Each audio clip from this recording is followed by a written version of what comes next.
Good evening, ladies and gentlemen.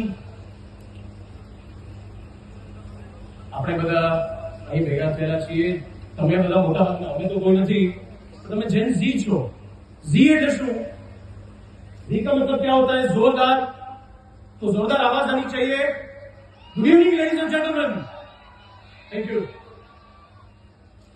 અહીં મંચ પર ઉપસ્થિત અમારા સૌરાષ્ટ્ર યુનિવર્સિટીના વાઇસ ચાન્સેલર ડોક્ટર જોશી, મારા મોટા ભાઈ શ્રી મેહુલભાઈ, શ્રી મેહુલભાઈ, શ્રી સંજયભાઈ, શ્રી પિયુષભાઈ, શ્રી ભૌમિકભાઈ અને એચએન શુક્લા ગ્રુપ ઓફ કોલેજીસના 25 વર્ષ પૂર્ણ થયાના આ અવસર પર આજે અહીં ભેગા થયેલા તમામ વિદ્યાર્થીઓ, શિક્ષકો, અધ્યાપકો, ટોટલ સપોર્ટિંગ સ્ટાફ બધાનો આજે આપણે અભિનંદન કરીએ છીએ કે આટલો સુંદર રોચક કાર્યક્રમ આપની સમક્ષ રજૂ કર્યો છે.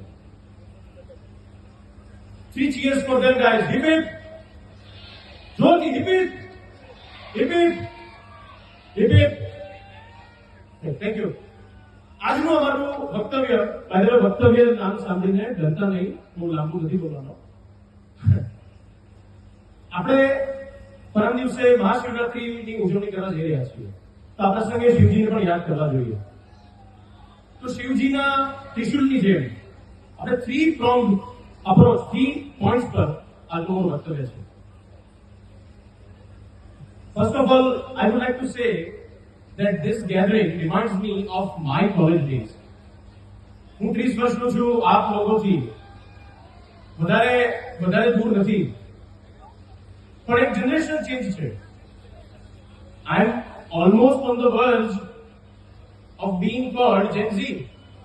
1997 થી Gen Z છે, હું 1996 માં જન્મ મારો થયો છે, હું મિલેનિયલ છું, પરંતુ I can connect with you guys very well. જેમ બહેનશ્રીએ કહ્યું, નિરમા યુનિવર્સિટીમાં મેં બીટેક કર્યું, એ 4 વર્ષ મારો ગોલ્ડન ટાઈમ છે, જે હું આજે પણ મિસ કરી રહ્યો છું. તમે કોલેજ પાસેથી શું શીખો છો? તમારી યુનિવર્સિટી પાસેથી તમે તમારા કલાકો આપો છો દિવસના, તો તમે શું શીખો છો? 3 વસ્તુ. As I said, 3 pronged approach. First, of course, you are here to get quality education. અહીં આપણે ફાર્મસી છે, અહીં આઈટી લો ડિપાર્ટમેન્ટ છે, અહીં મેનેજમેન્ટ છે, આ બધું, અને તમારી સાથે એવા શિક્ષકો છે કે જે સબ્જેક્ટ મેટર એક્સપર્ટ છે. તો આજે અહીં આપણે ઉચ્ચ કક્ષાનું ભણતર લેવા આવીએ છીએ. સ્કિલ્સ જે જરૂરી છે for your future, for country's future, એ લેવા આવી રહ્યા છીએ. સેકન્ડ, આ બધા કાર્યક્રમો જે આપણે extra curricular activities, cultural activities કરી રહ્યા છીએ, એના દ્વારા આપણે ઇન્ટરપર્સનલ સ્કિલ્સ ડેવલપ કરી રહ્યા છીએ, which is, believe me, which is very, very, very much important in the world right now. અને મારે તો બધા આયોજકોનો આભાર માનવો છે. ખૂબ અભિનંદન તમને.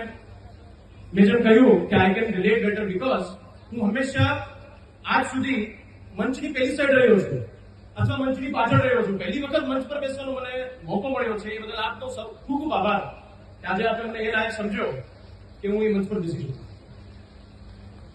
હું નિરમા યુનિવર્સિટીમાં અમારા સ્ટુડન્ટ એસોસિએશનનો પ્રમુખ હતો, તો આવી ઇવેન્ટ્સ અમે પણ કરી છે. આની પાછળ ખૂબ મહેનત થઈ છે.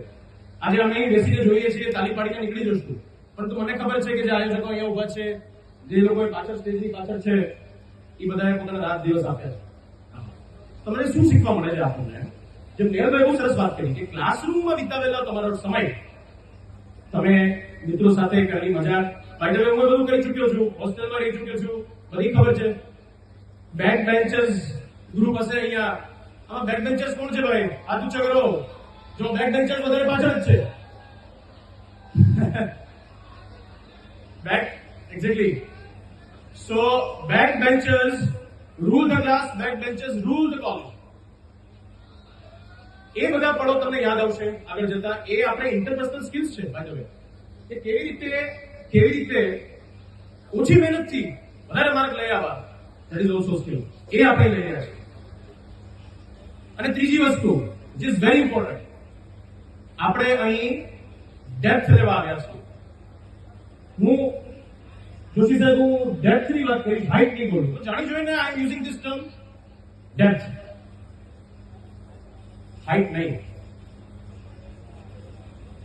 કેમ કે આપણા ભૂતપૂર્વ વડાપ્રધાન શ્રી આપણા સૌના માર્ગદર્શક અને દેશને જેને વિકાસ શું છે એ બતાવવાનું શરૂ કર્યું એવા આદરણીય શ્રી અટલ બિહારી વાજપેયીજીની એક કવિતા છે ઊંચાઈ. તો એ હું થોડી રિસર્ચ કરીશ તમારી સામે, બસ 20 मिनट લઈશ. धरती को बौनों की जरूरत नहीं है, बौना એટલે નીચા કરना, बौनों की जरूरत नहीं है, धरती को ऊंचे कद की इंसानों की जरूरत है.